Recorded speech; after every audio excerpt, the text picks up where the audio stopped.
Thank you very much. Just to quickly touch on those projects that Mr. Sanyal touched, that for your information, we are given responsibility to work in 500 panchayat in 15 states of the country, and the government has given fund to give them laptop with connectivity to check out how they are going to use it and make sure that everybody's website is ready with those 500. So we are going to spread this 500 across 15 states of the country and show a kind of example to the Ministry of Panchayati Raj. The Joint Secretary of Ministry of Panchayati Raj is going to join you tomorrow afternoon, and he will be there in the award ceremony also. So you can talk to him directly, because they are saying कि 500 से काम नहीं चलेगा. I mean 500 is just not enough. So we said that we can do only as much as we can, but scale is something that the government has to take forward. And he was very nice to say that can you do the pilot at a 50,000 level, and we are already talking that if you can do 50,000, and he's ready to support. So you already see, and this is the reason I am explaining this is it's only because of the Manthan Award platform, and you know that this 500 doing is also not easy if we do not have all of you winners who are here, all of those nominees in the Manthan Award who are here, because of whom we have a deep link at the grassroots level. We have people from panchayat, we have people from villages, we have people from, I mean, at least 20 to 25 states people are going to be here floating around in the next 2 days, which is not easy. They have come from all the way to see how they, in the field of ICT, their role is being played. I know many of you who are sitting here who left US and now doing a rural business. I can see Apurva here, who is one of the finalists. So there are many people here who are example to many people.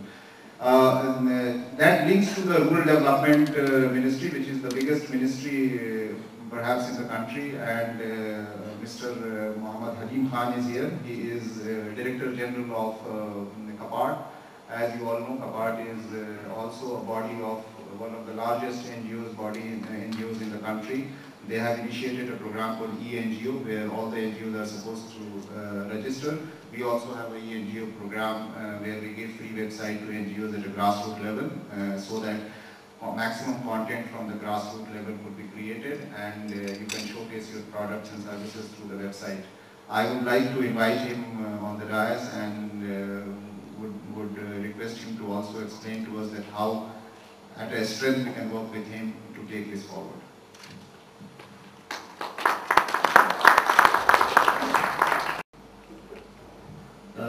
Let me first tell you what CAPART stands for.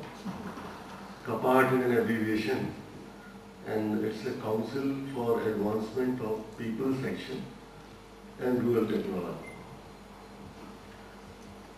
Now, we have been listening to digital empowerment. Now, I'm inviting, engaging, exciting people here to encourage public action so that this digital empowerment could be realized. And I don't know whether the people here have heard of Right to Information Act. Right to Information Act, probably, according to me, is one of the singular acts in the country which mandates putting of information on computer and make it accessible through net. Now you will see a lot of activists working in that area, but then this empowerment has two sides. One is the demand side of information, and the other is the supply side of information. When you talk of the demand side of the information, then you will see there is a lot of media coverage, a lot of activity going on, which officer has not supplied information in time, who has been penalized by the commission for 25,000 rupees, what information commission is not doing pro-activist judgments, the selection processes of the information commissioner is not transparent, it's blah blah everything. So today most of the public action is concentrated on the demand side of the information. How to handle the demand, how to be proactive in meeting the demand, how to be sensitive to the demand. But when it comes to the supply side, I have not seen much of the public action. Now, those of you who are interested in this area, I will request you to go to the Section 4 of the Right to Information Act. And this is not a very big act, so you can, if you have time and information, read the whole of it. But if you have short of time, very busy, most of you are, especially the activists are always short of time. So just see the Section 4, subsection 3 and subsection 4, where it is legally mandated to provide the information on net. Wherever the government has been asked or it has been obligated to provide information, to disseminate information, it says put on the internet. So if you have put something on the website of the department, then it is considered enough that you have done enough for dissemination of the information. Now, this website, putting information on the website is also becoming a little difficult issue. I have in my organization decided to create a transparency committee, in which I have engaged one of the, requested one of the NGO to preside over the transparency committee, so that there is some sort of a due diligence available, that the information is being put on a regular basis. It is as per the spirit of the act, etc. Now, this is an area which calls for a very big activist drive to see to it that the websites of the various ministries, departments are true to the spirit of the act. So this much is my exhortation for engaging the public action in this area. There is another thing which I have been discussing with Osama, but I thought I will share with you also. You see, according to me, the net is the greatest instrument to provide the equality of opportunity which has been enshrined in the Constitution. The locational disadvantages, whether you are living in Kohima or Delhi, gets evaporated once you are able to access the information through that. But then the only thing which still remains, it's a theoretical possibility, but the practical possibility is constrained by the availability of the network speeds. Now, the Department of Rural Development has been running a scheme which says that all habitations above 1,000 population will get a certain type of road connectivity. And these road specifications have been provided so as to integrate the rural economy with the larger economy. But then what is happening? If you go to a rural area, you will find pouches of onion, pouches of shampoos, and things like that. So, what is being manufactured in the organized sector has been able to reach the rural area. But what is manufactured in the rural areas, is it able to catch hold of the fancy or the element of nostalgia which people have for the place of origin in metropolitan towns, even abroad, the Indian diaspora? I showed one individual effort of a lady who has created a website on which she has put some class embroidery, and which you can order sitting anywhere in the world. You can make payment through PayPal.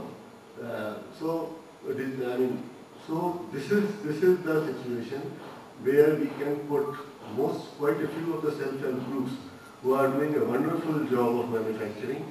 But then the problem is that if they are forced to sell in the local market or the district market or the tehsil market, where the purchasing power is not enough, then what will happen? Either they have to sell it into the low-end market, or if they have to access the high-end market, then they have to take help of some middleman or somebody else. Now that is where the creativity of the voluntary or people action or the voluntary sector, is being invoked by us. That okay, adopt 100, 200, 50, 30 self-help groups. We support you. You empower them by making it possible for them to open their boutiques, web boutiques.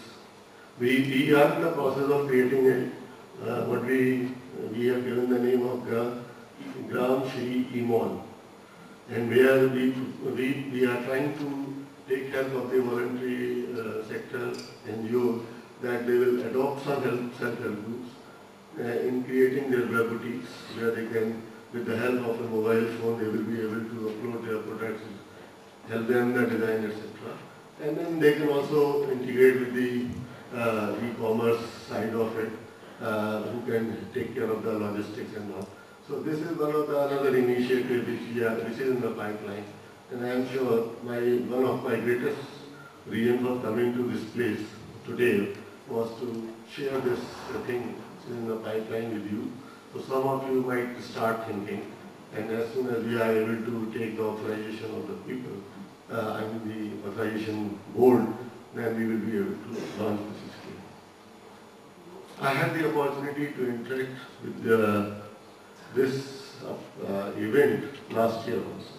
And after that, we created a scheme where we say scouting of innovation, validation, documentation, piloting, upscaling, and patenting. So anybody who is doing some innovation and they need some support, financial support for piloting the innovation, documentation of their ideas, scientifically validating those ideas, and even patenting, then we are there. We have a scheme to support you. Last time when I talked about it, probably it was in the pipeline. Now I have the authorization to support it further.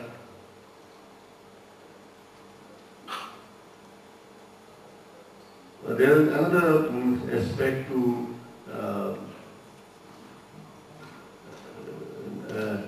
network-based interaction for the common people. You see, I don't know how many of you were born in those days, but there was a time when you go to a tehsil or a block. There used to be a Arji Navis in those days. I am giving the name which was commonly used in UP.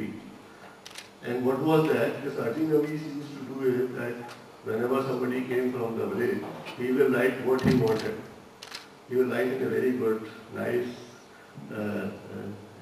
language. And then it used to go to the officer. And the officer knew that whatever was expected by the person. And it was, according to me, it was facilitating the communication. But these Arji Navis, over a period of time, got converted into doubts, and then they were removed. And the result is that now, while the enlightened, educated person has the benefit of lawyers, chartered accountants, professionals to say what do they want from the governmental setup, the poor man has to write it of his own. Or if he takes help of somebody, then it is not considered a very done thing. Now the internet provides this possibility of standardization. So if communication requires both ways, the input has to be in good shape, the transmitter has to be good, and the person who is taking the information, processing of it also, they have to be able to manage. Now, because of this, all type of language being written, sometimes the person who is processing it, doesn't feel very happy to read it because it is very difficult for him. Firstly, it is not legible, good writing, then the language is very bad, and by the time he reads it, he is most of the time put off. So the communication becomes an issue. and the response also becomes as bad accordingly. So most of the time we always think in terms of ethics. We all think that people are not good. We don't think into the management aspect of it. Communication is a management aspect, and that is why the responses from the people are, or that the people are getting, are not getting the right type of response. Now with the internet and the standardization, you can get that thing in shape, and the responses also will have to be according to the inputs. So if the input is not in the right form, that will not be uploaded, it will not be accepted. And similarly, if response is not to the point, then it will be easily possible. So the efficiency issues are also built in. I claim, or rather I pretend to be a public finance man, and I feel that the internet is a great instrument for improving the efficiency of the public expenditure or the public system. So with these 2-3 thoughts, I will invite you to whatever I have to offer at this point of time, and then encourage you to do something like this, like for movement of goods. They are creating connectivity, road connectivity. Let us create a policy push so that at least all inter-colleges with science have 1 terabyte connectivity or something like that. If we have to prepare our people for the future. Yeah.